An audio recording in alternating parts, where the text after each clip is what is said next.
with two of the most richest men losing or having a negative view in regards to the US public. We found in a new report this week and a new peer study as Elon Musk and Mark Zuckerberg are losing popularity within the US public. Specifically, quote, within the study, just over half of US adults, 54%, say that they have unfavorable views of Musk, including 36% who have very unfavorable views of him. About 4 in 10, which is 42%, express a favorable view, including 11% who have very favorable views, according to a Pew Research study that was conducted on January 27th to February 2nd, 2025. So it does seem as if, especially with Musk, that the people who hate him specifically really, really hate him, and he is a very polarizing figure.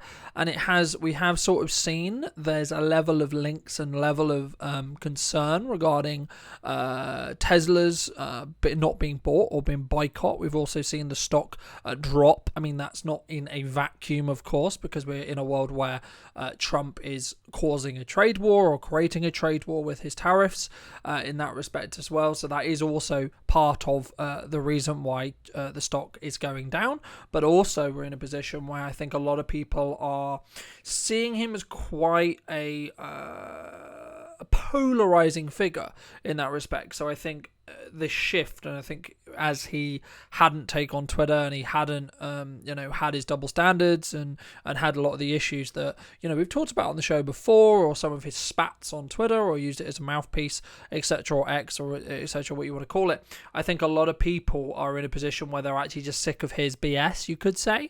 And I think that seeing his role, or seeing his contradictories, or seeing his maybe you could argue, and I know some people have reported it as such, saying that it's mismanagement in regards to what he's doing with Doge as well. So that's going to be unhappy if you're of a certain political spectrum or a certain political opinion, and I think that might push people to dislike him as well. And again, there is this kind of sentiment, and a lot of this report also said that there was a lot of sentiment around Mark and Elon specifically, just looking how can they better themselves, how can they create more wealth for themselves, how it's very, very self in that respect, and it's just building wealth and power for wealth and power's sake, and they're less interested, or they care less about who they stand on, or who they hurt, or who's the issues that they maybe cause with this wealth creation for themselves.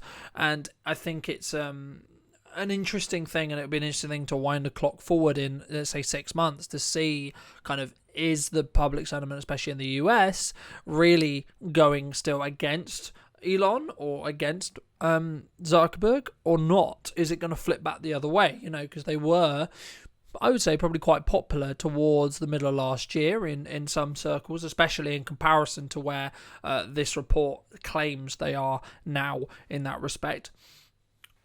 With 2/3 of America, quote, 2/3 of Americans have an unfavorable view of Zuckerberg. This includes 26% who have a very unfavorable view towards him. Another quarter view him fondly, including just 2% who view him very fondly. But again, as we kind of, there also is kind of this conversation as well, and the report does question the idea of how much regulation and rules do we actually need. People, allowing these billionaires to potentially be completely unchecked is obviously not a good plan.